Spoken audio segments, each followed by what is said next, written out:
काले कानून ला रही थी, और वो काले कानून अगर लागू हो गए होते तो हमारे किसानों की पैदावार की लूट तो होती ही होती, वहीं उनकी जमीनों पर और खेती पे भी ये कब्जा कर लेते।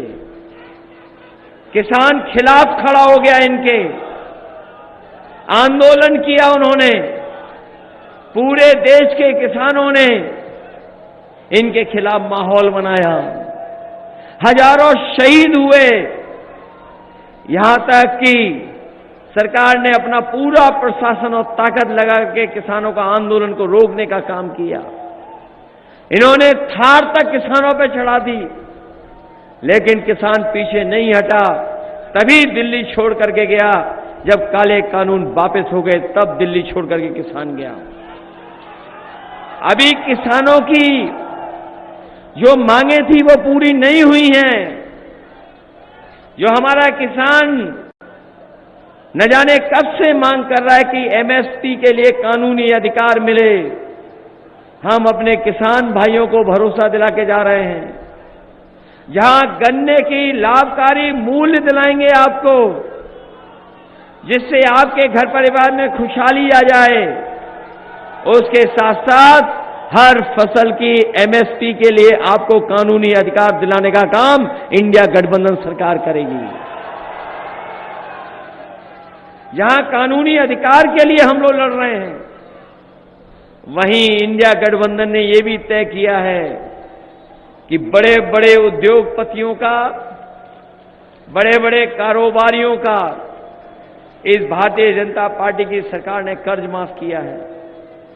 अभी तक तो हम लोग 16 लाख करोड़ बोलते थे, लेकिन नए आंकड़े, नई तरह की जो जानकारी मिल रही है, भारतीय जनता पार्टी ने समय समय पर बड़े बड़े कारोबारी, उद्योगपति जो उनके साथी हैं, उनका लगभग 25 लाख करोड़ का कर्ज माफ किया है। जब इस सरकार ने नियम बनाया कर्ज माफी को लेकर के, तो उन्होंने नियम बनाया कि जिन लोगों ने 5 करोड़ से ऊपर का कर्ज लिया है, उन लोगों का कर्ज माफ हो जाएगा। लेकिन हमारा गरीब और किसान जानता होगा, ये करोड़ों में कर्ज नहीं लेता, इसके ऊपर तो केवल लाखों का कर्ज है। आज हम इंडिया गठबंधन के लोग अपने किसान भाइयों को भरोसा दिला के जा रहे हैं।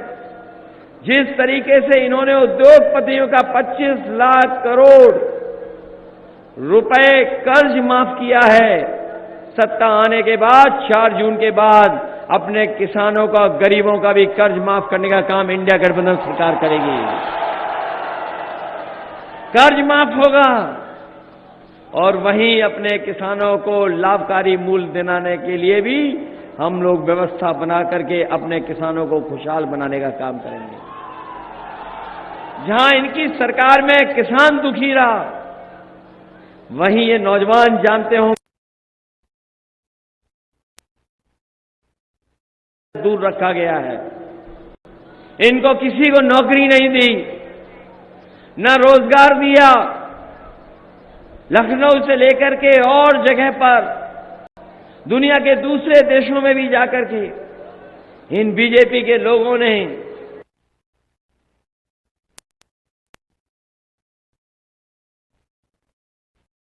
देश के बड़े बड़े उद्योगपति बुलाए गए, उन लोगों को बुला करके, बैठा करके कहा कि निवेश आएगा उत्तर प्रदेश में। फिर डिफेंस को लेकर के डिफेंस एक्सपो किया गया और जनता को झूठे सपने दिखाए गए कि निवेश आएगा।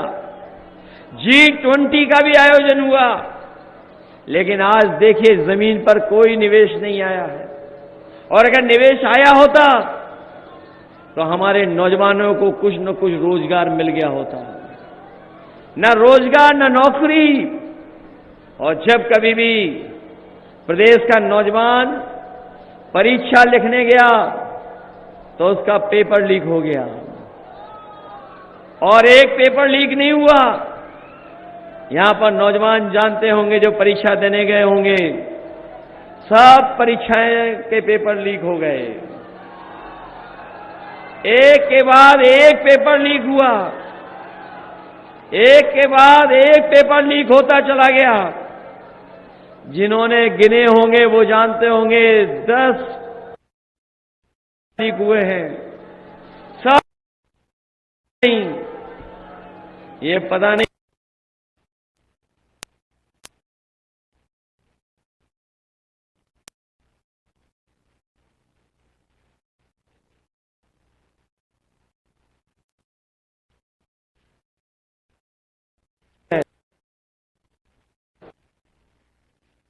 और पेपर,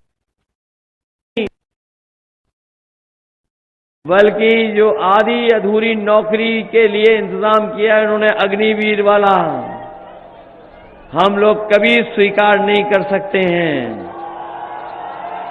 जो नौजवान सड़कों पर दौड़ करके तैयारी करता था फौज की वर्दी पहनने के लिए और सीमा की रक्षा के लिए, जो दिन रात अपना पसीना बहाता था, उस फौज की नौकरी को भी इन्होंने आधा अधूरा बना दिया, 4 साल की नौकरी बना दी।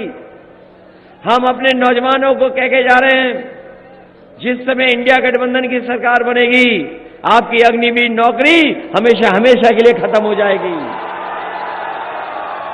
आप